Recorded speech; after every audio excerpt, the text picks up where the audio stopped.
Khakhandua road को जाम करने का मकसद क्या है? देखिए, खखंदुआ रोड जाम नहीं है।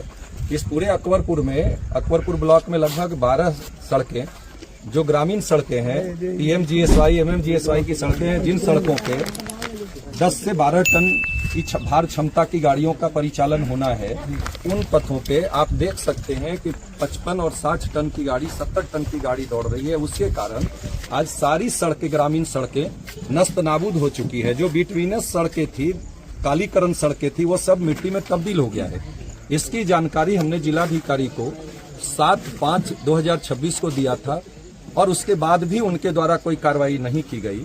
जबकि जो इकरारनामा है लेसी के साथ सरकार का, उसमें कंडिका 44 में साफ वर्णित है कि माल की ढुलाई मुख्य पथों से होकर की जाएगी, पीएमजीएसवाई सड़कों से नहीं।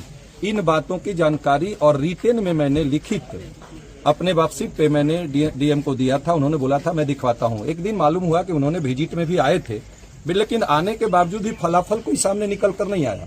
तब जाकर मैंने इसकी शिकायत चीफ सेक्रेटरी बिहार सरकार, सेक्रेटरी ग्रामीण कार्य विभाग, सेक्रेटरी पथ निर्माण विभाग, सेक्रेटरी माइंस, ये सभी को जाकर सूचना दी और रिटेन में मैंने शिकायत दर्ज कराई, जिसके आलोक में विभाग ने यह निर्देश जारी किया है कि जो भी सड़क और जो ब्रिज जहां पे हैवी वाहनों का परिचालन हो रहा है, जिससे डैमेज होने की संभावना है, उस पर बैरियर लगाया जाए।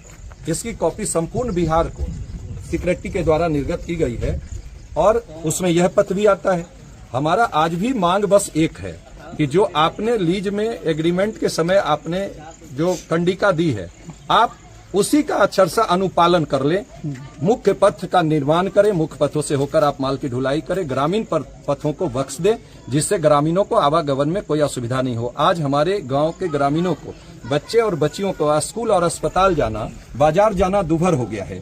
प्रतिदिन 1000 ट्रक, हाईवा, 18 चक्का, 22 चक्का की गाड़ियां इससे निकल रही है। इसका सर्वे भी जब हमने शिकायत की थी सेक्रेटरी पथ निर्माण विभाग से, तो उसका सर्वे 1 सप्ताह का लगातार कराया गया और उस सर्वे में यह बात प्रकाश में आई कि 700 से अधिक गाड़ियां प्रतिदिन इस पथों से होकर गुजरती है, जिसपे 10 टन 12 टन कैपेसिटी लेकर सड़कों को क्षमता है सहन करने की। उस पर 60 से 70 टन भारवाहक गाड़ी जा रही है। उसके कारण इस रोड की दुर्दशा ये हो गई है। हम लोग आज अपनी मांगों को लेकर यहाँ पे हैं। हम लोगों की 5 मांगे हैं। पहली मांग तो यह है कि जो आपने करारनामा किया है लेसी के साथ, उस आप ही के करारनामा का अनुपालन सुनिश्चित हो, जिसमें भार जो मांस से खनित खाद्यान्न, ये मटेरियल को ले जाने के लिए मुख्य पथ से होकर ले जाना होगा, पीएमजीएसवाई सड़कों से नहीं। तो पीएमजीएसवाई सड़कों से अलग आप मुख्य पथ बनाइए। और जो यहाँ पे उत्खनन के कार्य हो रहे हैं, उसमें जब ऑक्शन हुआ था तो 90 रुपया अनुमानित, लगभग उसी हिसाब से सरकार ने दर निर्धारित किया था। 90 रुपया टन प्रति टन के हिसाब से उसने उसी दर के हिसाब से सरकारी दर निर्धारित किया था, जो मिनिमम एक दर होता है। उसके बाद ऑक्शन हुआ।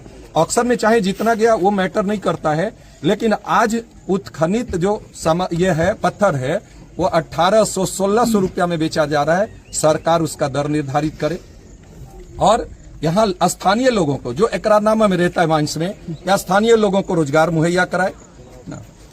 इसमें कई ऐसे लोगों का नाम आ रहा है जिन लोगों के प्रभाव के कारण ही स्थानीय प्रशासन हमारी इसमें रुचि नहीं दिखा रही है, जिसमें कुछ आईएएस लोग हैं, अभी उनका भी पूंजी इन्वॉल्व है।